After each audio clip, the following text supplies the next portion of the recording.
நான் காலையில் சொன்னபடி மாலையிலே ஆவியின் கனிகளை குறித்து நாம் சிந்திக்க போகிறோம். ஆவியின் கனிகள் ரொம்ப முக்கியமான இருக்கிறது. ஆக நம்முடைய வாழ்க்கையிலே ஆவியின் கனிகள் தான் நம்மை பரலோகத்துக்கு கொண்டு சேர்க்கும். ஹல்லேலூயா. ஆவியின் வரங்கள் நமக்கு தேவை, தேவ வல்லமை தேவை. நாம் ஆண்டவருக்கு சாட்சி பகர, அநேகருக்கு சத்தியத்தை அறிவிக்க வரங்கள் வல்லமை நமக்கு தேவை. ஆனால் நாம் பரலோகத்துக்கு போய் சேரணும்னா நமக்கு என்ன தேவை? ஆவியின் கனி உள்ளவர்களாக நாம் இருக்க வேண்டும் என்று ஆண்டவர் விரும்புகிறார். ஆகவே கலாத்தியர் 5ஆம் அதிகாரம் 22, 23 நம்ம எல்லாருக்கும் மனப்பாடமாக தெரிஞ்ச ஒரு பகுதி தான். ஆனால் இந்த வேத பகுதியிலிருந்து நாம் ஆவியின் கனியிலே வளர இந்த ஆண்டிலே கர்த்தர் நமக்கு அதிகமாக கிருபை தருவாராக. கலாத்தியர் 5ஆம் அதிகாரம் 22, 23 ஆவியின் கனியோ அன்பு, சந்தோஷம், சமாதானம், நீடிய பொறுமை, தயவு, நற்குணம், விசுவாசம், சாந்தம், இச்சையடக்கம், இப்படிப்பட்டவைகளுக்கு விரோதமான பிரமாணம் ஒன்றுமில்லை. ஹல்லேலூயா. கனி, ஒரு கிறிஸ்தவன் கனியினாலே அறியப்படுகிறான். you will be known by your fruit என்று ஆண்டவராக இயேசு சொல்றதை பார்க்கிறோம். 2 இடத்துல இயேசு அதை சொல்லியிருக்கிறார். நீங்கள் மத்தேயு எழுதின சுவிசேஷம் 7ஆம் அதிகாரத்தில் 20ஆம் வசனத்தில் வாசிக்கும் பொழுது அங்கே நம்ம அங்கே பார்க்கிறோம், அவருடைய கனிகளினால் அவர்களை அறிவீர்கள் என்று சொல்லப்பட்டுகிறது. இங்கே கள்ள தீர்க்கதரிசிகளை குறித்து சொல்லும் பொழுது அவங்க என்னவோ பேசலாம், ஆனால் அவங்க வாழ்க்கை வைத்து தான் அவர்கள் உண்மையானவர்களா பொய்யானவர்களா என்பதை அறிய முடியும். கனியினாலே அறிவீர்கள் என்று சொல்லப்பட்டுகிறது. மத்தேயு 12ஆம் அதிகாரத்தில் மத்தேயு 12ஆம் அதிகாரம் 33ஆம் வசனத்தில் மரமானது அதன் கனியினால் அறியப்படும். இது மாமரமா, புளிய மரமா, வேப்ப மரமா, இன்னும் பலாமரமா என்று சொல்லி கனி நமக்கு காட்டுகிறது. ஆகவே கனியினாலே அறிவீர்கள் என்று சொல்லப்பட்டிருக்கிறது. ஆண்டவர் நாமும் இந்த உலகத்திற்கு கனியினால் அறியப்படுகிறோம். நம்முடைய வாழ்க்கை கனி நிறைந்த ஒரு வாழ்க்கையா இருக்க வேண்டும் என்று இயேசு விரும்புகிறார். இந்த இடத்துல நீங்க வாசித்தீங்கன்னா ஆவியின் கனிகள் என்று சொல்ல, கனியோ the fruit of the spirit is அப்படின்னு போடுற, the fruit of the spirit. பாருங்க, அப்படின்னா என்ன சொன்னா, இது கிறிஸ்துவின் குணம், one unified character of Christ. ஆண்டவராய் இயேசு கிறிஸ்துவுடைய குணத்தை அவ்வளவு நமக்கு இணைத்து நமக்கு காண்பிக்கிறது. ஏதோ ஒன்று நம்ம எடுத்துட்டு ஒன்றை விட்டுலாம் அப்படின்னு சொல்லல. It's not pick and choose. இது நல்லா இருக்குப்பா அந்த கனி, இதை சாப்பிடுவோம், இதை விட்டுருவோம், நமக்கு இச்சை அடக்கலாம் ஒன்று வராது. இது எனது சாந்தம் எல்லாம் சேர்ந்து தான் கனியாக சொல்லப்படுகிறது நம்ம பார்க்கிறோம். இட்ஸ் ஃப்ரூட் நாட் ஃப்ரூட்ஸ் என்று நம்ம பார்க்கிறோம். பாருங்க, இது அதுக்கு முந்தின வேத பகுதியில் நீங்கள் வாசித்தீங்கன்னா அதுக்கு கான்ட்ராஸ்டா மாம்சத்தின் கிரியைகள் குறித்து சொல்லப்படுகிறது. பாருங்க, இதெல்லாம் தானாகவே மாம்சத்தில் இருந்து வெளிப்படுகிற காரியங்கள். ஆனால் ஆவியின் கனி பரிசுத்த ஆவியானவர் நமக்குள்ளாக உண்டாக்குகிறார். ஹல்லேலூயா. we cannot produce fruits by our own strength. நம்முடைய சுய பலத்திலே இந்த கனிகளை நம்ம வெளிப்படுத்த முடியாது. ஆனால் மற்றதெல்லாம் ஆட்டோமேட்டிக்காக வந்துடும். மாம்சத்தின் கிரியைகள் அப்படி பார்த்தீங்கன்னா நிறைய போட்டிருக்கு, 19 காரியம் போட்டிருக்குது. ஒர்க்ஸ் ஆஃப் த ஃப்ளஷ், இது ஹியூமன் எஃபர்ட், சின்ஃபுல் நேச்சர். சாதாரணமாகவே இதெல்லாம் மனுஷனுக்குள்ள இருக்கிறது. ஆனால் இது மாறணும். ஹல்லேலூயா. பொறாமைகள், வாக்குவாதங்கள், கொலைகள், வெறிகள், களியாட்டுகள் என்று சொல்லி கோபங்கள், சண்டைகள், இதெல்லாம் மனுஷனுக்குள்ளாகவே இருந்து வருகிறது. ஆனால் இது கனியா நம்ம வாழ்க்கையில் வெளிப்படணும். ஹல்லேலூயா. ஆவியின் கனியோ என்று சொல்லப்பட்டிருக்கிறது பார்க்கிறோம். சரி, ஒரு வேகமா ஒரு 10 காரியத்தை வேகமா சொல்ல போறேன். இந்த அன்பை குறித்து முதலாவது பார்க்க போறோம். லவ். முதலாவதாக ஆவியின் கனியோ அன்பு. எல்லாம் சொல்லுங்க, அன்பு. ஹல்லேலூயா. கனியை குறித்து சொல்லும் பொழுது நம்ம எப்படி அந்த கனியில வளர முடியும்? பொதுவாக அத்தனையும் சேர்த்து சொல்லும் பொழுது நம்முடைய வாழ்க்கையில கிறிஸ்துவோடு நிலைத்திருக்கும் பொழுதுதான் என்னது அந்த கனி. என்னில் நிலைத்திருங்கள், நீங்கள் மிகுந்த கனிகளை கொடுப்பீர்கள் என்று இயேசு சொல்லியிருக்கிறார். ஆண்டவரோடு நம்ம வேர் பற்ற கீழே வேர் பற்றி மேலே கனி கொடுப்பார்கள். அப்போ கீழே இயேசுவுக்குள்ளாக நம்ம எவ்வளவு ஆழமாக வேர் பற்றுகிறோமோ அவ்வளவாக மேலே என்ன செய்ய முடியும்? கனி கொடுக்கிற வாழ்க்கை வாழ முடியும். சரி, அன்பை குறித்து பார்க்க போறோம். அன்பு. முதலாவதாக இந்த அன்பு தான் ஒரு பிரதானமான ஒரு குணாதிசயம். இயேசுவுடைய வாழ்க்கையிலும் கிறிஸ்தவனுடைய வாழ்க்கையிலும் மிகவும் இட்ஸ் சென்ட்ரல் ஃப்ரூட், ஃபவுண்டேஷனல். இதுதான் அஸ்திபாரமே. மற்ற எல்லாம் இதுல இருந்து வெளிப்படுகிற காரியமாக இருக்கிறது. All other fruits flow out of love. இந்த அன்பின் வெளிப்பாடாக தான் மற்ற எல்லாமே இருக்கிறது நம்ம பார்க்கிறோம். பவுல் அப்போஸ்தலன் கொலோசியர் நிருபத்திலே கொலோசியர் 3ஆம் அதிகாரத்தில் சொல்லும் பொழுது 14ஆம் வசனத்தில் இவை எல்லாவற்றின் மேலும் பூர்ண சற்குணத்தின் கட்டாகிய அன்பை தரித்துக் கொள்ளுங்கள் என்று சொல்லப்பட்டிருக்கிறது. above all things, எல்லாவற்றுக்கு மேலாக நிறைய வேர்ட்ஸ் சொல்றார். தாழ்மை, தயவு, பொறுமை. ஆனால் எல்லாவற்றுக்கு மேலாக என்ன செய்யுங்க? அன்பை தரித்துக் கொள்ளுங்கள். put on love என்று சொல்கிறது நம்ம பார்க்கிறோம். மாத்திரமல்ல 1 கொரிந்தியர் 13ஆம் அதிகாரத்திலும் பவுல் இப்படிதான் முடிக்கிறார், அன்பே பிரதானம். ஹல்லேலூயா. அன்பே பிரதானம். the greatest of these விசுவாசம், நம்பிக்கை, அன்பு, இவைகளில் அன்பே பெரியது. ஹல்லேலூயா. அன்பே பிரதானம் என்று சொல்லி பார்க்கிறோம். ஆகவே கிறிஸ்தவ வாழ்க்கையின் அடித்தளமான ஒரு குணாதிசயம்னா அன்பு என்று சொல்லி பார்க்கிறோம். இந்த அன்பனுடைய அர்த்தம் என்ன? வேதம் சொல்லுகிற அன்பு, the Greek word used இந்த இடத்துல கலாத்தியர் 5ஆம் அதிகாரம் 22ஆம் வசனத்தில் அன்பு அப்படிங்கிற வார்த்தைக்கு கிரேக்க பதம் உங்க எல்லாருக்கும் தெரியும். சொல்லுங்க, என்னது? அகாப்பே. எல்லாம் சொல்லுங்க. அகாப்பாவோ, agape, love, to love. Agape கிரேக்க வார்த்தை. பைபிள்ல ஆக்சுவலா கிரேக்க பதத்தில் 4 வார்த்தை இருக்குது அன்புக்கு. அதுல 3 வார்த்தை பைபிள்ல இருக்குது, நியூ டெஸ்டமெண்ட்ல சொல்லப்பட்டிருக்கிறது. ஒன்று ஸ்டார்கே அப்படிங்கிற ஒரு வார்த்தை. ஸ்டார்கே, STARG போட்டுக்கலாம் நீங்க. கிரேக்க பதம் ஸ்டார்கே அப்படின்னு வரும். அப்படின்னா நேச்சுரல் கிராவிடேஷனல் லவ். ஒரு பாருங்க, சுவாபத்தின்படி ஒரு நேச்சுரல் அஃபெக்ஷன், சுவாபத்தின்படி ஒரு அன்பு. அது மிருகத்துக்கு இருக்கும், மனுஷனுக்கு இருக்கும். சுவாபத்திலே மனுஷன் பிறக்கிறதற்கு அவனுக்குள்ளாக இருக்கிற ஒரு அன்பு. ஆனால் பைபிளில் போட்டிருக்கு கடைசி நாட்களில் அந்த சுவாப அன்பு கூட என்ன பண்ணலாம், இருக்கலாம். 2 இடத்துல இருக்கு பைபிளில். ரோமர் 1:31 2 தீமோத்தேயு 3:3 வாசித்தீங்கன்னா சுவாப அன்பு அப்படின்னு போட்டிருக்கு. சுவாப அன்பு, நேச்சுரல் அஃபெக்ஷன், நேச்சுரல் சுவாப அன்பில்லாதவர்களாய். 2 தீமோத்தேயு 3:3 வாசித்தீங்கன்னா கூட அங்கேயும் போட்டிருக்கு சுவாப அன்பு என்கிற வார்த்தை பயன்படுத்தப்பட்டிருக்கிறது. சாதாரணமாகவே ஒரு அன்பு, ஒரு அன்பு. ஒரு ஆளு கீழே விழுந்துட்டா இல்லாட்ட கத்துது, ஒரு இயற்கையாகவே என்ன பண்ணோம், தூக்கி விடுவோம். அது கூட இல்லாத அளவுக்கு கடினமாக இன்னைக்கு மனுஷர்கள் என்ன பண்றாங்க, இருக்கிறதை பார்க்கிறோம். இப்படிப்பட்ட நிலைமை சுவாப அன்பு, ஸ்டார்க். 2வதாக ஃபீலியோ அப்படிங்கிற வார்த்தை. Phileo, Philadelphia, brotherly love, friendly love, சகோதர ஸ்நேகம். சகோதர ஸ்நேகம். தாவீது யோனத்தானுக்கு இருந்த அன்பை அந்த ஃபீலியோ என்கிற வார்த்தை, சகோதர ஸ்நேகம், அந்த வார்த்தை அங்கே பயன்படுத்தப்பட்டிருக்கிறது. அப்புறம் எராஸ் அப்படிங்கிற ஒரு வார்த்தை கிரேக்க பதத்தில் இருக்குது. ஆனால் பைபிள் அந்த எராஸ்ங்கிற வார்த்தையே இல்லையா. எராஸ் அப்படின்னா செக்ஷுவல் லவ், இல்லாவிட்டால் லஸ்ட்ஃபுல் லவ், இச்சையான அந்த ஒரு அன்பு, அந்த இச்சையினால் கவரப்பட்டு வருகிற அந்த அன்பு. பைபிளில் கணவன் மனைவி அன்பை கூட அது தூய்மையான தியாகமுள்ள அன்பாக தான் வெளிப்படுத்தப்பட்டிருக்கிறத தவிர இந்த வார்த்தை அங்கே புதிய ஏற்பாட்டில் சொல்லப்படவில்லை.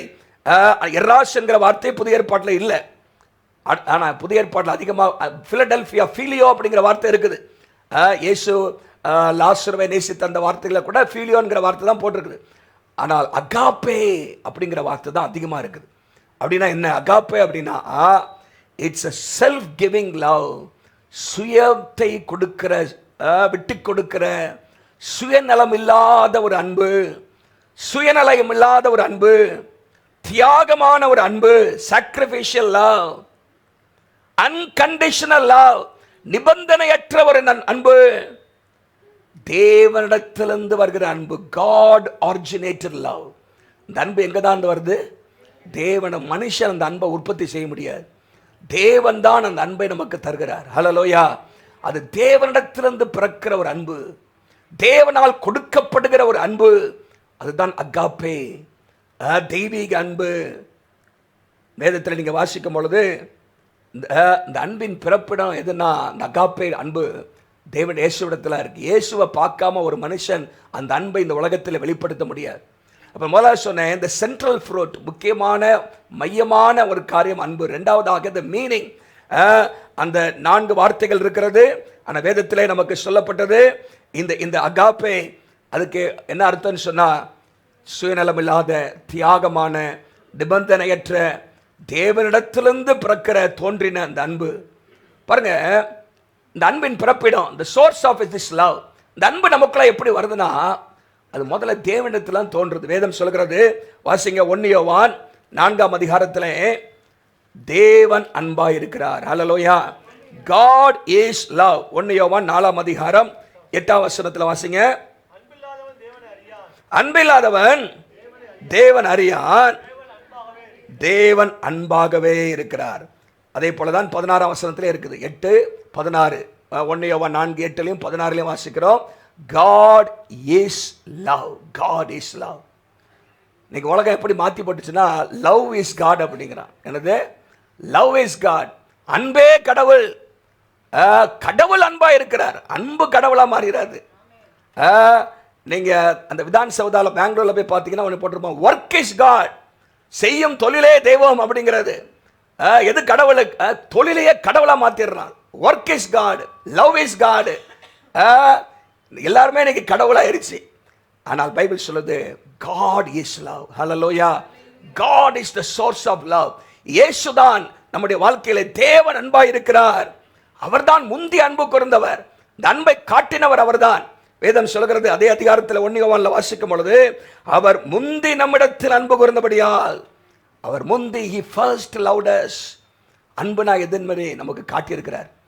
அன்பினுடைய பலமுறை சொல்லியிருக்கிறேன், அந்த உலகத்திலேயே தேவனுடைய வல்லமையினுடைய மகத்தான வெளிப்பாடு எதுனா, இயேசுடைய உயிர்த்தெழுதல். இயேசுடைய the greatest demonstration of God's power என்னன்னா, கிறிஸ்துவை மரித்தோரிலிருந்து எழுப்பின அந்த வல்லமை.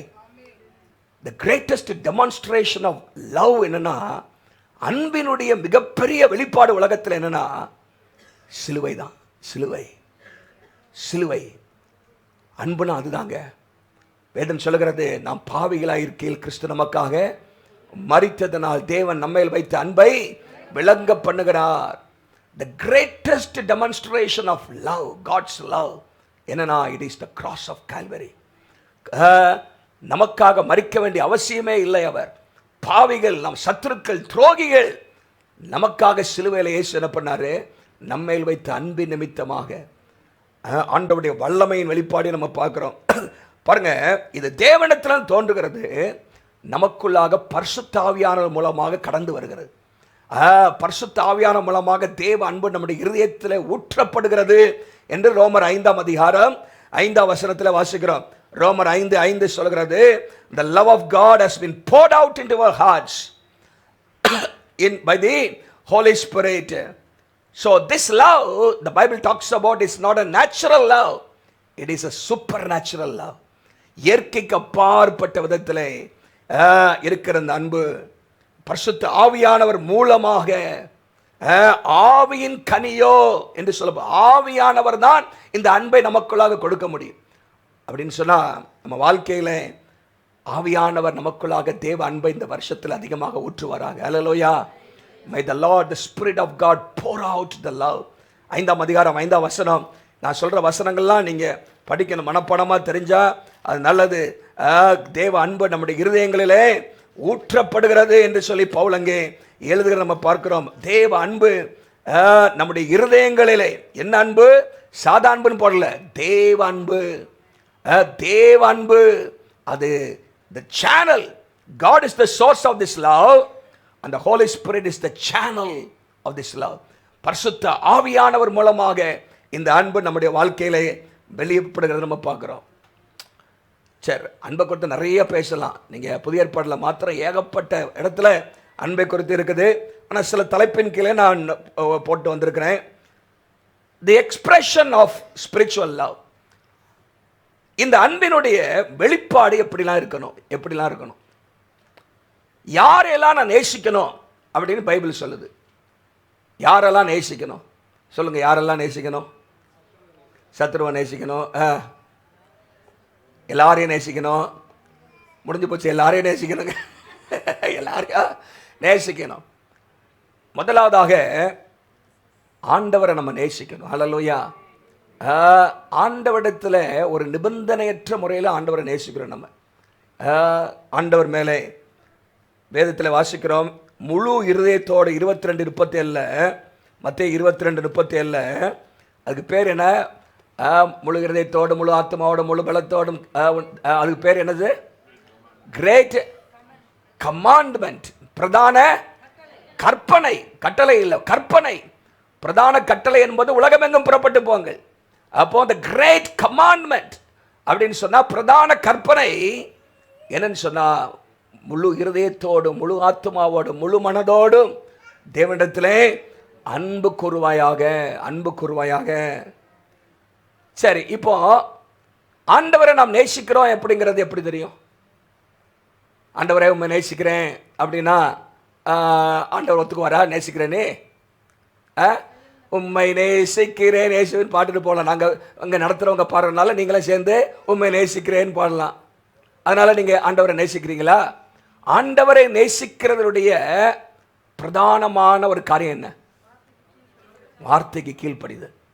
யோவான் 14:15 யோவான் 14:15 அங்கே சொல்லப்பட்டிருக்கிறது, என் கற்பனைகளை பெற்றுக்கொண்டு 15 இல்லை அது இல்லை, நீங்கள் என்னிடத்தில் அன்பாயிருந்தால் என் கற்பனைகளை கை கொள்ளுங்கள். 21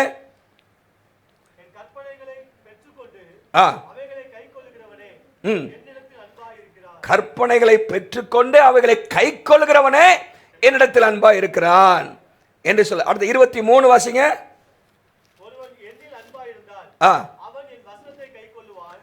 ஒருவனில் அன்பா இருந்தால், அப்ப பாருங்க, 15 சொல்றாரு, 21 சொல்றாரு, 23 சொல்றாரு.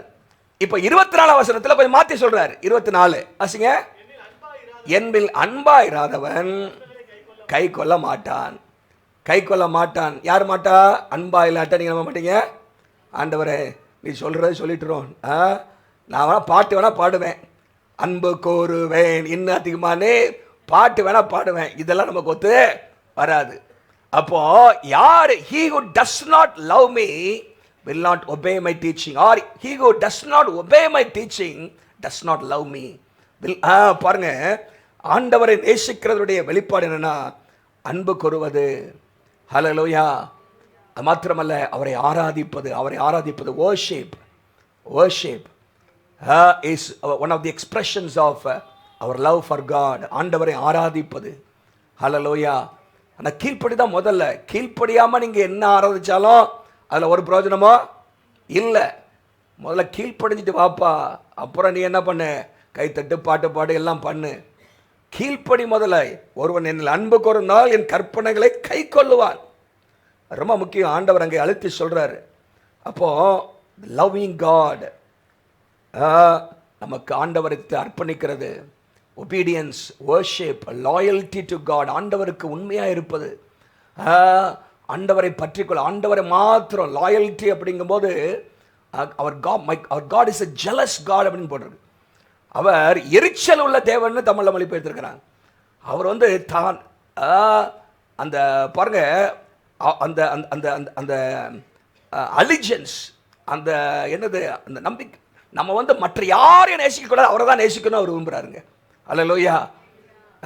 அவர் மேல் அவருக்கு அப்படி, என் பிள்ளைங்க என்னதான் நேசிக்கணும். என்னையும் நேசிக்கிறாங்க, அங்கே போனால் உலகத்தையும் நேசிக்கிறாங்க, அங்கே போனால் அதிகம் கும்பிடு போட்டுக்கிறான், அந்த பணத்தையும் நேசிக்கிறான், பொருளையும் நேசிக்கிறான், உலகத்தையும் நேசிக்கிறான். டிவைடட் லவ் இருக்கக்கூடாது. என்னது? ஆண்டவரே முற்றிலுமாக நேசிக்கிற அந்த அன்பு. ஹல்லேலூயா. தேவனாய் கர்த்தர் ஒருவருக்கே ஆராதனை செய்வாயாக. ஹல்லேலூயா. அந்த தான் ஆண்டவர் விரும்புகிறாரு. பாருங்க, இஸ்ரவேல் ஜனங்கள் தேவனே நேசித்தாங்க, பாகாலுக்கும் பலியிட்டு வந்தாங்க. ஆண்டவர் அதை விரும்பலை. நம்ம வாழ்க்கை தேவனுக்கு அர்ப்பண, ஆண்டவர் அப்படி நேசிக்கணும்னு கர்த்தர் விரும்புகிறார். அல்லேலூயா. அந்த அன்பை குறித்து வேதம் சொல்லுகிறார். ரெண்டாவதாக நீங்கள் பார்த்தீங்கன்னா, ரெண்டாவதாக அதே வசனத்தின் அடுத்த பகுதி என்னன்னா, ஒருவரில் ஒருவர் அன்பாயிருங்க. Loving one another, loving one another. அந்த லவ்விங் ஒன் அனதர் அப்படிங்கிறதுக்கு ஆண்டவர் ஒரு காரியத்தையும் புதிய ஏற்பாட்டில் சேர்த்து சொல்லியிருக்கிறார். நான் உங்களிடத்தில் அன்பு கூறுவது போல நீங்கள் என்ன பண்ணுங்க, நான் எப்படி உங்களை நேசிச்சனோ அந்த அளவுக்கு என்ன பண்ணுங்க, நீங்க ஒருவரில் ஒருவர் அன்பாயிருங்கள் என்கிற முடிங்க என்கிற புதிதான கட்டளை. யோவான் 13:34-35, யோவான் 13:34-35 வசனத்தில் நம்ம வாசிக்கிறோம், நீங்கள் ஒருவரில் ஒருவர் அன்பாயிருங்கள். நல்லா கவனிங்க, புதிய ஏற்பாட்டில் அடிக்கடி வருகிற கட்டளை என்னன்னு சொன்னா இந்த வார்த்தை தான், அன்பாயிருங்கள், ஒருவரில் ஒருவர் அன்பாயிருங்கள். ஆங்கிலத்தில் லவ் ஒன் அனதர். எத்தனை முறை வரும்னு யோசிக்கிறீங்க? ஒரு கெஸ் பண்ணுங்க பார்க்கலாம். எத்தனை முறை இந்த வார்த்தை ஒருவரில் ஒரு அன்பாயிருங்கள் வரும்? 13 முறை வருது. எத்தனை முறை வருது? 13 முறை வருது. பவுல் எழுதுகிறார், இயேசு சொல்லுகிறார், பேதுரு சொல்லுகிறார், யாக்கோபு சொல்லுகிறார், யூதா சொல்லுகிறார். புதிய ஏற்பாட்டினுடைய அநேக ஆசிரியர்கள் இந்த வார்த்தையை சொல்லி எழுதுறாங்க, ஒருவரை ஒருவர் அன்பாயிருங்கள். ஒருவரில் ஒருவர், கிறிஸ்து நம்மிடத்தில் அன்பு கூர்ந்தது போல நீங்க என்ன பண்ணுங்க, ஒருவர் ஒரு அன்பாயிருங்க. யாரெல்லாம் அன்பு கூறணும்? நிறைய சில காரியங்கள்லாம் இருக்குது. நீங்க முதல்ல பார்த்தீங்கன்னா, family, love your family members. குடும்பத்தை அன்பு கூறுங்க. புருஷர்களே உங்கள் மனைவிகளை அன்பு கோருங்க. அகாப்பே இந்த வார்த்தை பாட்டு, அன்பு கோருங்க. புருஷர்களே உங்கள் மனைவிகளை அன்பு கோருங்க. எபேசியர் 5:25 வசனம், வேகமாக போடுங்க, நான் சொல்ற வசனத்தெல்லாம். எபேசியர் 5:25 புருஷர்களே உங்கள் மனைவிகளில் அன்பு கோருங்கள், கிறிஸ்து அன்பு கூர்ந்தது போல அப்படின்னு போட்டிருக்குது. அதே போல மனைவிகளும் புருஷரிடத்தில் அன்பு கூற வேண்டும். தீத்து 2:4 வசனத்தில், தீத்து 2:4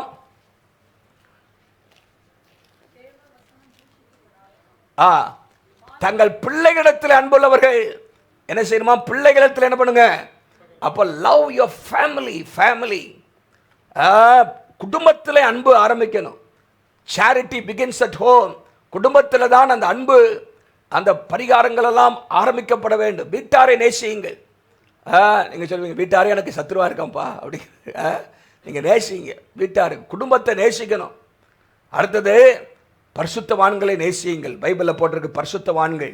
1 பேதுருவின் புஸ்தகம் 2:17 வசனம். 1 பேதுரு 2:17 எல்லாரையும் கனம் பண்ணுங்கள், சகோதரிடத்திலே அப்படிங்கிறது இது வந்து சேவ்டு பீப்புள், ரட்சிக்கப்பட்ட சகோதரிடத்திலே அன்பு கோருங்கள். 1 யோவான் 5:1, 1 யோவான் 5:1 அன்பு கோருகிற எவனும் அவரால் பிறப்பிக்கப்பட்டவனிடத்திலும் அன்பு கோருகிறான். அப்படின்னா ரட்சிக்கப்பட்ட ஒவ்வொரு இடத்திலும் அன்பு கோர வேண்டும் என்கிற காரியத்தை சொல்லப்பட்டிருக்கிறது. அது மாத்திரமல்ல, ஊழியர்களை நேசியுங்கள். 1 தெசலோனிக்கர் 5:13 உங்களை விசாரிக்கிற இடத்துல அன்பாய் நடந்து கொள்ளுங்கள் என்று சொல்லப்பட்டிருக்கிறது. அப்புறம் ஸ்ட்ரேஞ்சர்ஸ் அறிமுகம் இல்லாதவர்களை நேசிக்கணுமா? லேவியராகமத்தின் புஸ்தகத்தில் பழைய ஏற்பாட்டில் 19:34 வசனம், லேவியராகமம் 19:34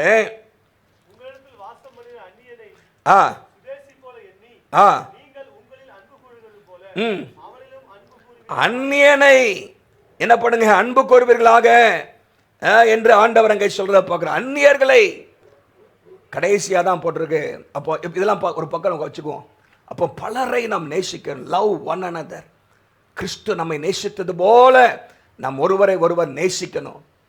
அடுத்ததாக இன்னொன்று முக்கியமா, சத்துருக்களை சேகிக்கணும். அல்லேலூயா. சத்துருக்களை, இதுதான் மற்ற அன்பை, மற்றவருடைய அன்பும் கிறிஸ்தவ அன்பும் ஒரு பெரிய வித்தியாசம்னா சத்துருக்களை நேசிக்கிற அன்பு. அல்லேலூயா. இந்தியாவில் பார்த்தீங்கன்னா பல சமூகத்தில் சத்துருக்கள், துன்பப்படுத்துகிறவர்கள், கொலை செய்தவர்கள், கிரகாம் ஸ்டெயின்ஸ் போன்றவர்களை பாருங்க, அவங்கள மன்னிக்கிற காரியம். சத்துருக்களாயிருந்தவர்களை மன்னிக்கிறேன், அன்பு கூறுகிறேன், loving their enemies. This actually distinguishes Christian love from other kinds of love. மற்ற அன்பிலும் இந்த வேறுபட்டதாக இருக்கிறதை நம்ம அங்கே பார்க்கிறோம். மத்தேயு 5ஆம் அதிகாரம் 44ஆம் வசனத்தில் நாம் வாசிக்கிறோம், சத்துருக்களை சிநேகியுங்கள் என்று சொல்லி அங்கே நாம் வாசிக்கிறோம். உங்கள் சபிக்கிறவர்களை ஆசீர்வதி, சத்துருக்களை சிநேகியுங்கள். Love your enemies, love your enemies. ஆண்டவரை நேசிக்கணுமா? எல்லாரையும் நேசிக்கணுமா? குடும்பத்தில் ஆரம்பித்து, ரட்சிக்கப்பட்டவர்கள் ஆரம்பித்து, அந்நியர்களையும் ரட்சிக்கப்படாதவர்களையும் நேசிக்கிற அந்த அன்பு, அது மாத்திரமல்ல, அது பகைவர்களையும் சத்துருக்களையும் நேசிக்கிற அந்த அன்பை குறித்து நாம் அங்கே வாசிக்கிறோம். இயேசு அதுதான் சொன்னார்.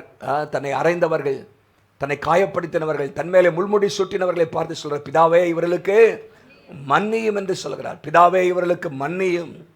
பாவிகளை நேசிக்கிற அந்த அன்பு, சத்துருக்களை நேசிக்கிற அந்த அன்பை குறித்து நமக்கு பார்க்கிறோம். ஹல்லேலூயா. இயேசு கிறிஸ்து, அடுத்த குறிப்பாக, Jesus Christ is the perfect model of love. அன்பே உருவானவர் இயேசு. ஹல்லேலூயா. It's an epitome of love, embodiment of love. அன்பே உருவானவர். ஹல்லேலூயா. அவருடைய எந்த ஒரு கசப்போ எனது இயேசுவிடத்தில் அவரை எங்கே தொட்டாலும் அன்பு தான் வெளிப்படும். ஹல்லேலூயா. அன்பு. இயேசு அன்பானவர். நீங்கள் பாருங்கள், அவர் அன்பை எப்படிலாம் வெளிப்படுத்தியிருக்காருன்னா, ரோமர் 5:8 நமக்கு தெரியும். நாம் பாவிகளாயிருக்கையில் கிறிஸ்து நமக்காக மரித்ததினால். கிறிஸ்துவின் அன்பின் உச்சக்கட்டம் எது சொன்னேன் நான்? கல்வாரி சிநேகம். யோவான் 15:13 வாசிக்கிறோம், தன் சிநேகிதருக்காக ஜீவனை கொடுக்கிற அன்பிலும் மேலான அன்பு ஒன்றுமில்லை என்று வாசிக்கிறோம். Greater love. அது காட்டில் ஒரு பெரிய அன்பு கிடையாதுங்க. ஆண்டவர் ஜீவனை கொடுத்து நம்ம மேல் அன்பு கூர்ந்தார். நேசிக்கப்படா முடியாதவர்கள் நேசித்தார். ஆண்டவராக இயேசு இந்த உலகத்தில் இருந்தபோது மக்கள் சிலரை வந்து வெறுத்தாங்க. யாரெல்லாம் வெறுத்தாங்க அப்படின்னு சொன்னால், புறஜாதிகளை வெறுத்தார்கள். என்ன செஞ்சாங்க? புறஜாதிகளை வெறுத்தார்கள். பெண்களை வெறுத்தார்கள். பெண்களை அது மாத்திரமல்ல, குஷ்டரோகிகளை வெறுத்தார்கள். சமுதாயத்தினால் தள்ளப்பட்டார்கள். ஆண்டவராக இயேசு கிறிஸ்து, நீங்கள் மத்தேயுவில் அங்கே மத்தேயு எழுதும் பொழுது அந்த மலைப்பிரசங்கத்தினுடைய போதனையை முடிச்சுட்டு இயேசுடைய அன்பு இந்த 3 பேர் பத்திலும் திருப்புறதை எழுதுறார். 8ஆம் அதிகாரத்தில் பார்த்தீங்கன்னா, இந்த 8-9 அதிகாரத்தில் மாத்திரம் இயேசு செய்த 10 அற்புதங்கள் இருக்குது. இயேசு செய்த 10 அற்புதங்கள், அவர் செய்த எல்லா அற்புதத்துக்கும் ஒரு சாம்பிள் அங்கே இருக்குது.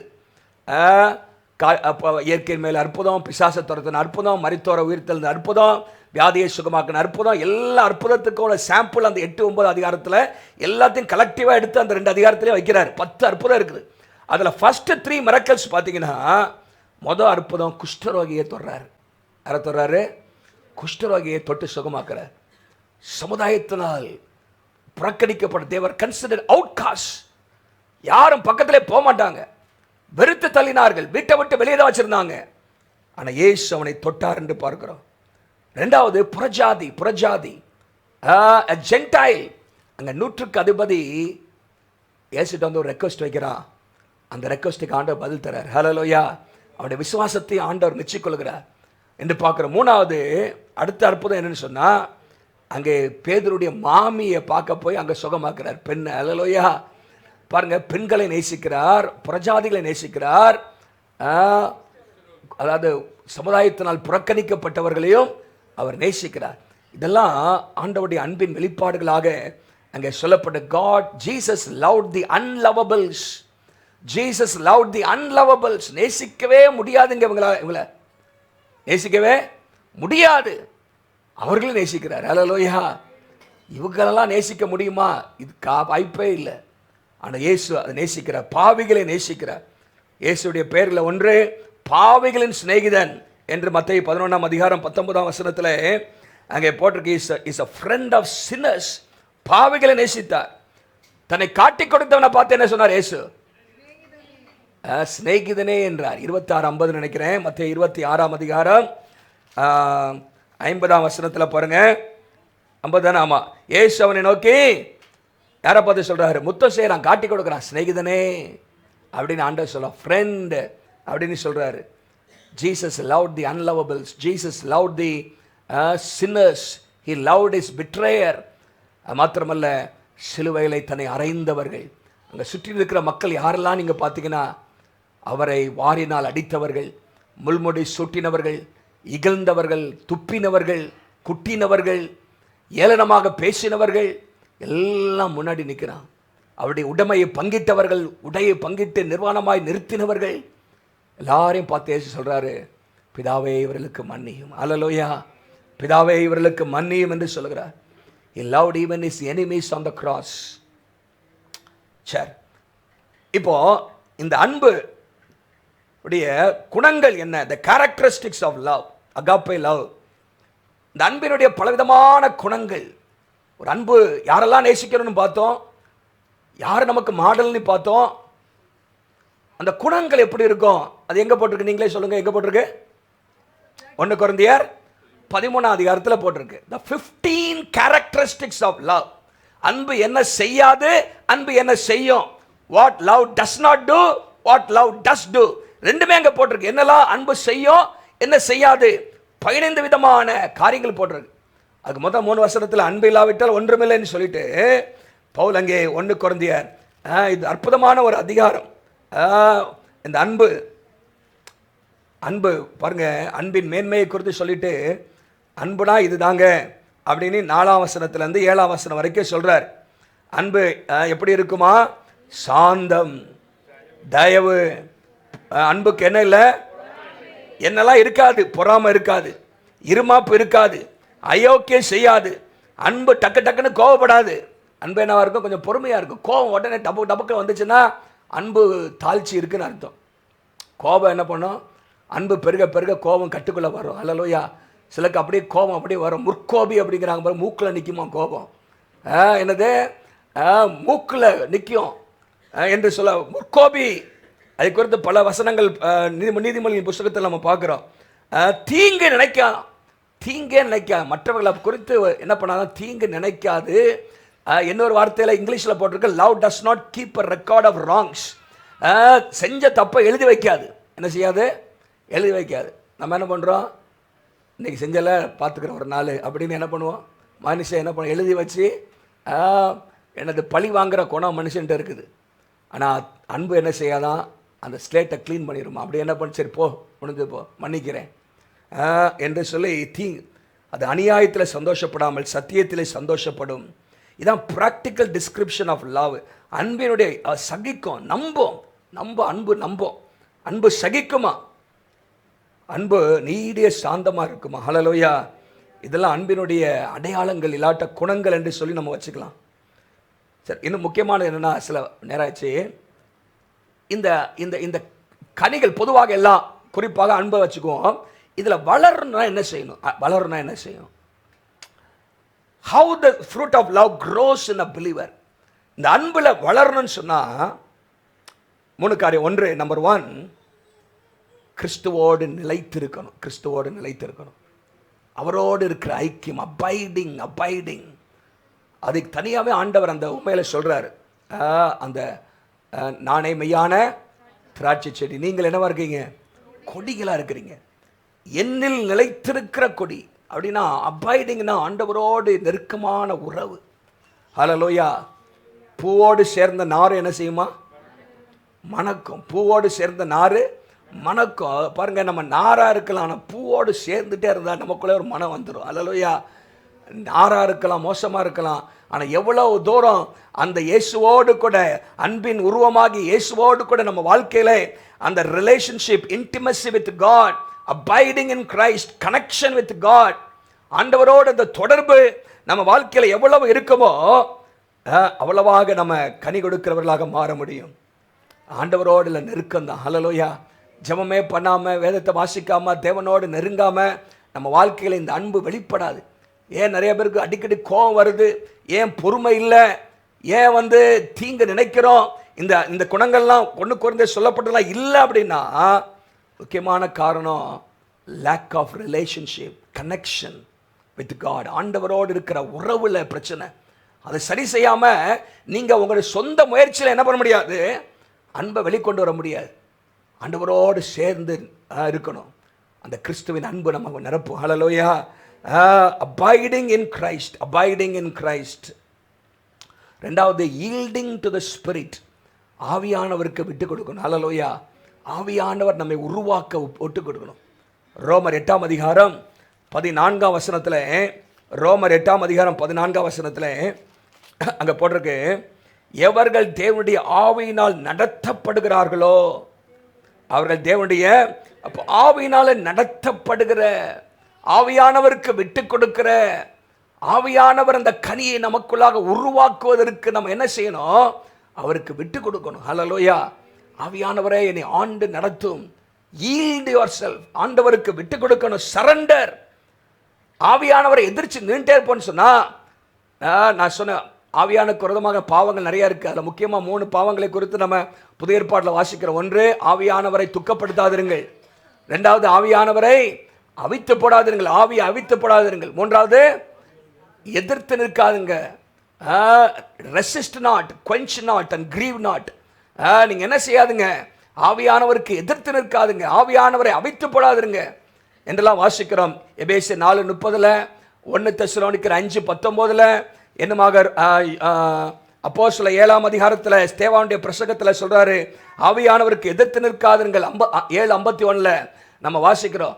ஆகவே இந்த காரியங்கள் நம்ம வாழ்க்கையில் ஆண்டவருக்கு விட்டு கொடுக்கணும். Surrender. The more you surrender, the more you commit, the more you yield yourself. எவ்வளவு அதிகமாக ஆவியானவருக்கு நம்ம விட்டு கொடுக்கிறோமோ கனி நம்மள வரும். ஹல்லேலூயா. 3வதாக, இந்த கனி, இந்த அன்பை ப்ராக்டிஸ் பண்ணிக்கிட்டே இருக்கணும். என்ன செய்யணும், அன்பு இருக்குது, அன்பு இருக்குது, அன்பு வந்துருச்சுன்னா எப்படியே அன்பை காட்டுப்பா. By practising. அன்பை என்ன பண்ணும், love must move from words to affection or actions. By practicing love daily, தினந்தோறும் ஏதாவது ஒரு அன்பின் செயலை செய்யணும். என்ன செய்யணும், என்ன செய்வீங்க சொல்லுங்க பார்க்கலாம். உதவி செய்வீங்களா? டெய்லி போய் ஆட்டியாவது உதவி வேணுமான்னு கேட்டுட்டு போவீங்களா? உதவி தேவையில்லை. நிறைய பேருக்கா நம்மகிட்ட தேடி வரும்போது உதவி செய்கிறோம். பாருங்க, வாசிட்டு அப்புறமா சொல்கிறேன். 1 யோவான் 3ஆம் அதிகாரம் 18ஆம் வசனம் வாசிங்க. என் பிள்ளைகளே, வசனத்தினாலும் நாவினாலும் அல்ல, கிரியையினாலும் உண்மையினாலும் அன்புகிறோம். With actions. அங்கே முன்னாடி போட்டிருக்கு,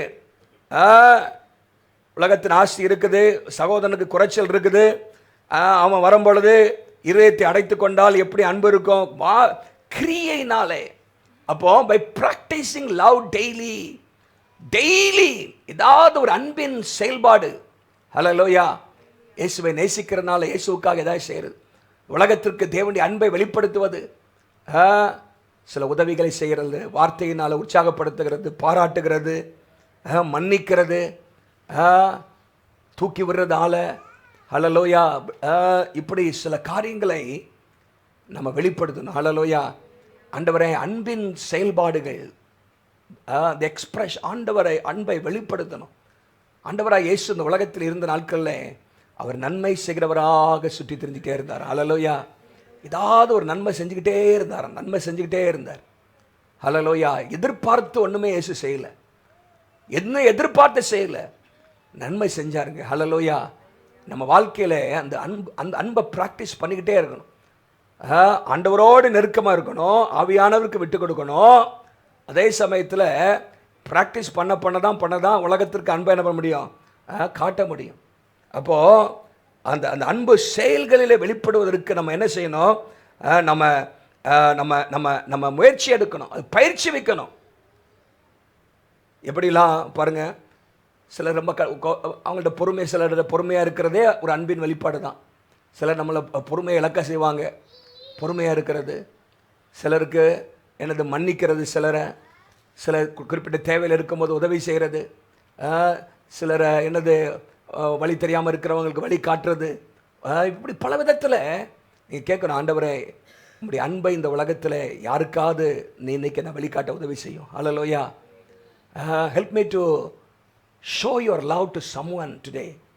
make me a blessing to someone. யாருக்காவது ஒருத்தருக்கு என்னை ஆசீர்வாதமாக என்னை மாற்றுன்னு சொன்னீங்கன்னா கர்த்தர் அதுக்கான வாய்ப்புகளை நமக்கு என்ன பண்ணுவார்? ஏற்படுத்தி தருவார். ஹல்லேலூயா. நல்ல சமாரியன் கதையில் அங்கே ஆண்டவர் அங்கே தான் சொல்கிறாரு.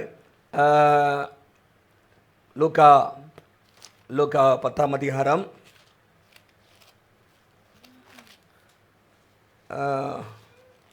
அங்கே நீங்கள் வாசிக்கும் போது அங்கே ஆண்டவர் பிரதான கற்பனை என்னன்னு சொல்லும் பொழுது ஒன்றில் தேவனை நேசி மற்றவர்களை நேசிலாம் சொல்லிட்டு பிறனை நேசிக்கும் போது பிறன் யார் என்று கேட்குறான். அப்போ ஆண்டவர் என்ன சொல்கிறாரு? ஒரு ஓமையை சொல்கிறாரு. ஒரு மனுஷன் எரிகோவிலேருந்து எருசலேம்லேருந்து என்ன பண்ணுறான்? எரிகோவுக்கு போகிறான். குற்றுயிராய் விடப்படுகிறான். அங்கே என்ன பண்ணுறான்? ஆசாரியன் வழி விலகி போகிறான். லேவியன் வழி விலகி போயிடுறான். சமாரியன் அவுட் ஆஃப் ஹிஸ் வே. அவனுக்கு வேலை அங்கே யூதன் சமாரியனை நாயின்னு திட்டுறாள். ஆனால் அங்கே பாருங்கள், அந்த சமாரியன் அவன் வழி நெடுக போய் அவனை கண்டு மனதுருகி கிட்ட வந்து காயங்கட்டி வாகனத்தில் ஏற்றி சத்திரத்தில் கொண்டு போய் விட்டு பராமரித்தானா. மறுநாளில் வந்து உனக்கு என்ன தேவையோ செய்கிறேன் அப்படின்லாம் சொல்கிறான். பாருங்கள், இன்றைக்கி இந்த வசனத்தின் அடிப்படையில் நீங்கள் பார்த்தீங்கன்னா 4 விதமான மக்கள் கூட்டம் இருக்கிறாங்க. ஒன்று உனக்குரியதெல்லாம் எனக்கு வேணும் அப்படின்னு ஒரு கூட்டம். என்னது? அபகரிக்கிற கூட்டம். What ever you have I must know take it. அது எடுக்கணும். அது என்ன கூட்டம்? இந்த ஊமையின்படி கள்ளர் கூட்டம். என்ன கூட்டம்? கள்ளர் கூட்டம். கல்லை வந்து என்ன பண்ண எடுத்துட்டு விட்டுட்டு குட்டியாக போயிட்டு கள்ளர் கூட்டம். இன்னொரு கூட்டம் இருக்குது. முதல்ல என்ன சொன்னேன்? என்ன கூட்டம்? உனக்குரியதெல்லாம் எனக்கு வேணும். புடுங்கிற கூட்டம், கள்ளர் கூட்டம், திருட்டு கூட்டம், அபகரிக்கிற கூட்டம். ரெண்டாவது என்னன்னா, உனக்குரியதை நீ வச்சுக்கப்பா, எனக்கும் பிரச்சனை. Let us mind our own business. வாங்க இல்லை, நான் தலையிட மாட்டேன். ஏன் இதில் நீ எக்கேடு கட் போனால் நீ போ, நான் போனாலும் நான் போகிறேன் அப்படின்னு சொல்லி என்னது ஓன் பிரச்சனை உனக்கு, ஏன் பிரச்சனை. அது என்ன கூட்டம் இந்த இடத்துல? ஆசாரிய லேவியன் ரெண்டுமே தான். அவன் எவன் எப்படி கிடந்தா நமக்கு என்ன, நம்ம வேலையை பார்த்துட்டு போவோம் அப்படின்னு போகிற கூட்டம். மூணாவது ஒரு கூட்டம் என்னென்னா, உனக்குறது எனக்கு தந்தியனா எனக்குறது உனக்கு தருவேன். உனக்குறது எனக்கு தந்தியனா நீ எனக்கு உதவி செய்ய, நான் உனக்கு உதவி செய்வேன் அப்படின்னு சொல்கிற ஒரு கூட்டம். அது என்ன கூட்டங்க? சத்திரக்காரன். இதை காசு கொடுத்தேன்னா கொடுத்தீங்கன்னா அவனை பராமரிப்பேன், இல்லாட்டி தூக்கிட்டு போ அப்படின்னு சொல்கிற ஒரு கூட்டம். உனக்குரியது எனக்கு கொடுத்தேன்னா எனக்குரியதை உனக்கு கொடுப்பேன் அப்படிங்கிற ஒரு கூட்டம். இது வந்து ஒரு டிரான்சாக்ஷனல் ஒரு ரிலேஷன்ஷிப் அப்படிங்கிறது பார்க்குறோம். இன்னொரு கூட்டம் இருக்குது. நீ எப்படி என்ன செஞ்சாலும் சரி, எனக்குரியதே நான் தருவேன், நான் அன்பை வெளிப்படுத்துவேன். நீ என்ன நாயின்னு சொன்னாலும் சரி, என்ன சொன்னாலும் சரி, என்னை நீ மதிச்சாலும் மறிக்காலும் சரி, என் வாழ்க்கையில் உனக்கு அன்பை நான் காட்டுவேன். அது என்ன கூட்டம்? சமாரியன். அல்லேலூயா. நம்ம ஒரு நல்ல சமாரியன் இயேசுவை பற்றி நம்ம தான் நல்ல சமாரியனாக இருக்குன்னு போட்டிருக்கு. நீயும் போய் அப்படியே செய். பாருங்க, அப்போ அந்த கூட்டத்தில் என்ன கூட்டமாக இருக்கும்? நிறைய பேர் நம்ம வேலை உண்டு, நம்ம வேலை பார்ப்போம்ப்பா, யாருக்கு என்ன செஞ்சு என்னத்தை பண்ணு, ஏன்னா நன்றி உள்ளவனாக இருக்கிற மனுஷன், எல்லாம் நன்றி கெட்டவர்களாக இருக்கிறாங்க. வேதத்தில் வாசிக்கிறோம், இயேசு நன்றி அறியாதவர்களுக்கும் துரோகிகள் என்ன பண்ணாரா நன்மை செய்கிறாருன்னு லூக்கா 6ஆம் அதிகாரத்தில் வாசிக்கிறோம். பாருங்க, சில நேரத்தில் மக்கள் துரோகியாக தான் இருப்பான். இயேசு நன்மை செஞ்சிட்டார், எல்லாமே நன்மையாக அவருக்கு செஞ்சாங்க, வந்து துரோகம் பண்ணாங்க. யாரெல்லாம் அவருடைய சாப்பாட்டு சாப்பிட்டானோ உப்பத்தினவெல்லாம் என்ன செஞ்சான்? அவருக்கு துரோகம் தான் பண்ணான், சிலுவையில் அடிச்சு. ஆனால் என்ன பண்ணல? ஆண்டவர் நேசிச்சார். ஹல்லேலூயா, நேசிச்சார். இங்கே பாருங்க, அப்போ எந்த கூட்டத்தில் நம்ம இருக்கிறோம்? ப்ராக்டிக்கல். இந்த இடத்துல நல்ல சமாரியன்கிற குட் சமாரிட்டன், இந்த உலகத்தில் அந்த குட் சமாரிட்டன்கிற ப்ரேயரில் எத்தனையோ சேரிட்டபிள் ஒர்க்ஸ் நடக்குது உலகத்தில். இன்றைக்கி நிறைய குட் சமாரிட்டன் நீங்கள் போட்டிங்கன்னா எத்தனையோ இடத்துல பலவிதமான நற்கிரியைகள் செய்கிற ஆர்கனைசேஷன்ஸ் இருக்குது. இன்றைக்கி நீங்களும் நானும் அன்பை வெளிப்படுத்தணும். ஹல்லேலூயா. நீ என்ன செய்ப்பா? என்னுடைய வந்து அன்பை காட்டுறது தான். ஹல்லேலூயா. அப்போ ப்ராக்டிசிங் லவ் டெய்லி, அபைடிங். அப்போ அந்த 3 காரியம், கிறிஸ்துவில நிலைத்திருக்கணும், ஆவியானவருக்கு விட்டு கொடுக்கணும், அதே மாதிரி நம்ம வாழ்க்கையில் என்ன செய்யணுமா, நாம் அன்பை செயலிலே, நாவினாலே மாத்திரமல்ல கிரியினாலே, உண்மையினாலே அன்பு கூற கடவோம். ப்ராக்டிக்கலாக இருக்கணும். அந்த அன்பை குறித்து எப்படி இருக்குன்னு சொல்லி சில வசனங்களை பவுலும் பேதுருவும் சொல்கிறாங்க. பவுல் என்ன சொல்கிறாருன்னா, ரோமர் 12 அதிகாரத்தில் உங்கள் அன்பு மாயமற்றதாக இருப்பதாக. 9ஆம் வசனத்தில் பாருங்கள், உங்கள் அன்பு எப்படி இருக்கணுமா, மாயமற்றதாக இருப்பதாக. Love must be sincere without hypocrisy. வெளியே ஒன்று சொல்லிட்டு ஒரு அன்பு உள்ள ஒரு கசப்பு வச்சுக்கல. அன்பு மாயமற்றதாக இருக்கணுமா, சின்சியர் வித்தவுட் ஹிப்போக்ரஸி அப்படின்னு போட்டிருக்கு. அன்பு மாயமற்ற அன்பாக இருக்கணும்.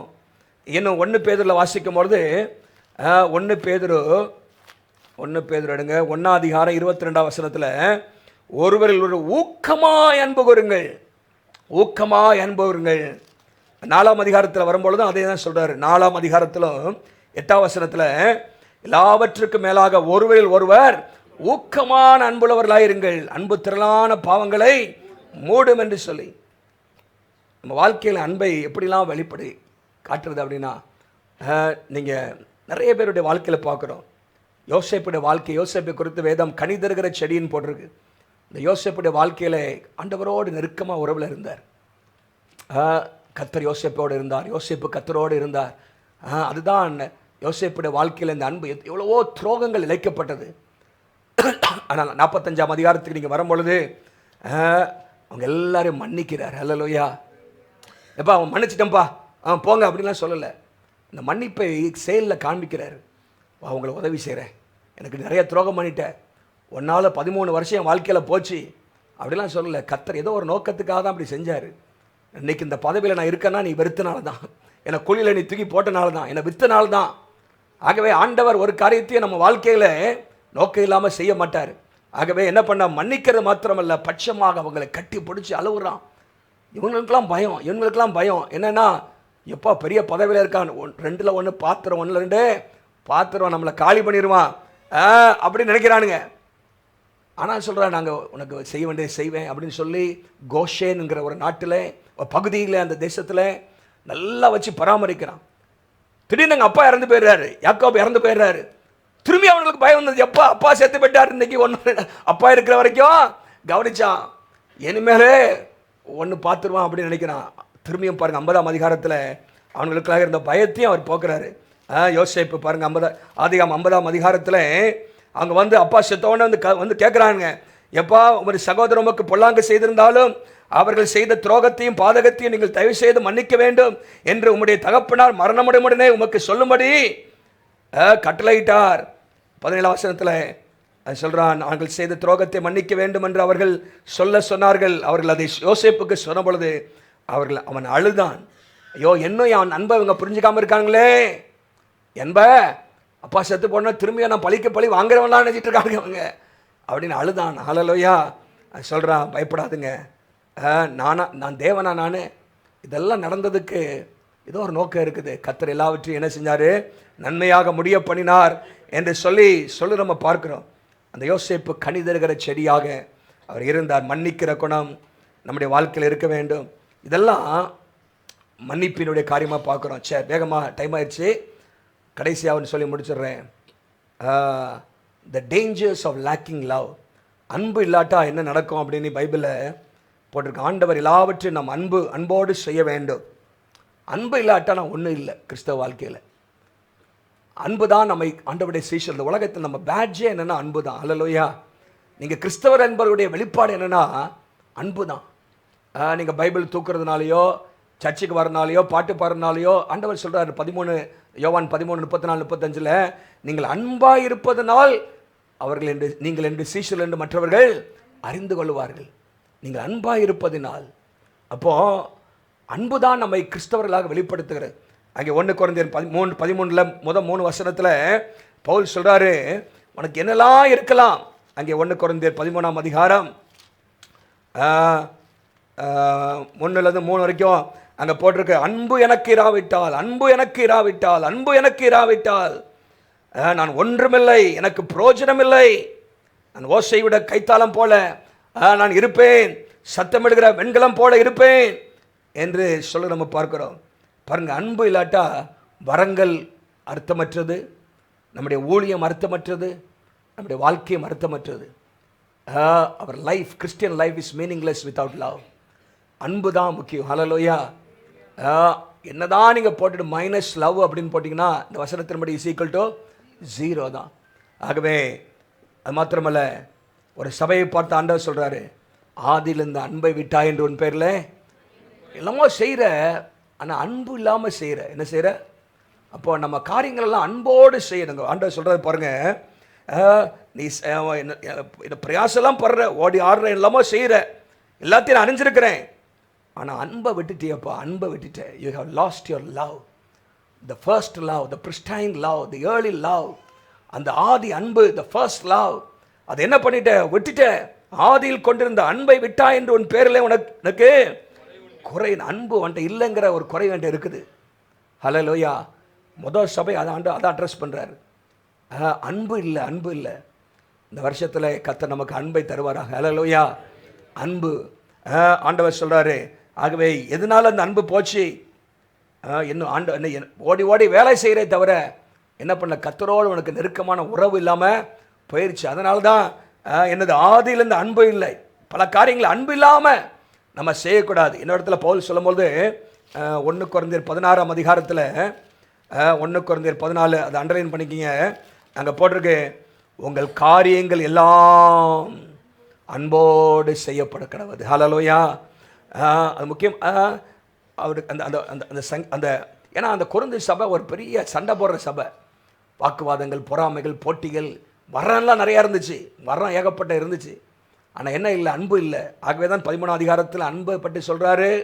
இங்கே முடிக்கும் போதும் உங்கள் காரியங்கள் எல்லாம், எல்லாம் சொல்லுங்க, காரியங்கள் எல்லாம், டூ எவ்ரிதிங் இன் லவ், அன்போடு கூட செய்யப்பட கடவுது. ஹல்லேலூயா.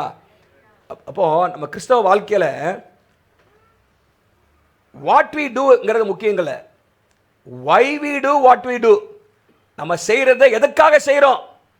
அன்பின் அடையாளமாக செய்கிறோமா, இல்லாட்ட கடமைக்காக செய்கிறோமா? அன்பினுடைய அந்த உந்துதல்னாலே பவுல் சொல்கிறாரு, ஏன் ஊழியம் செய்கிறேன் நானே? கிறிஸ்துவின் அன்பு என்னை நெருக்கி ஏவுகிறது. 2 கொரிந்தியர் 5:14 சொல்கிறாரு, த லவ் ஆஃப் காட் என்னை விட மாட்டேங்குது, ஏதாவது இயேசுவுக்காக செய்யணும்னு சொல்லுது. ஆகவே நான் செய்கிறதெல்லாம் அன்பினால் உந்தப்பட்டு செய்கிறேன். I am constrained, I am compelled, I am motivated by love. அன்பு தான் எனக்கு தூண்டுதுங்க அப்படின்னு பவுல் சொல்கிறாரு. அப்போ பவுலுடைய வாழ்க்கையில் அவர் செய்ததெல்லாம் அன்பினாலே செய்தார். அங்கே பவுல் சொல்கிறாரு, எல்லாம் அன்போடு செய்யுங்க. ஹல்லேலூயா. ஆகவே நிறைய வசனம் சொன்னேன், நோட்ஸில் எழுதி வச்சுருக்கீங்க, அப்படியே மூடிட்டு அடுத்த வருஷம் பார்த்துக்கலான்னு விட்டுறக்கூடாது. இந்த வசனத்தெல்லாம் வாசித்துட்டினாலே, ஹல்லேலூயா, நான் சொன்ன அநேக வசனங்களை நான் மனப்பாடம் பண்ணேன். ஹல்லேலூயா. அந்த வசனம்லாம் உள்ளே போகணும், கிரியை செய்யணும் நம்ம வாழ்க்கையில். ஹல்லேலூயா. பேசுகிறது ஈஸி, ஆனால் பயிற்சி வைக்கிறது அது நம்ம ப்ராக்டிஸ் பண்ணணும். ஹல்லேலூயா. அன்பு சும்மா வந்துடாது. அன்பு it's not natural, it is super natural. அன்பு தானாக என்ன பண்ணாது, வராது.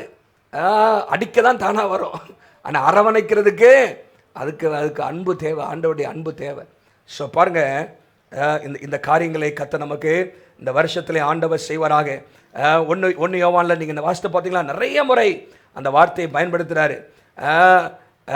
அன்பு நம்மள்கிட்ட இருந்தால் நாம் ரட்சிக்கப்பட்டிருக்கோம் என்பதற்கு அடையாளம், நாம் ஒளியிலே நடக்கிறோம் என்பதற்கு அடையாளம்.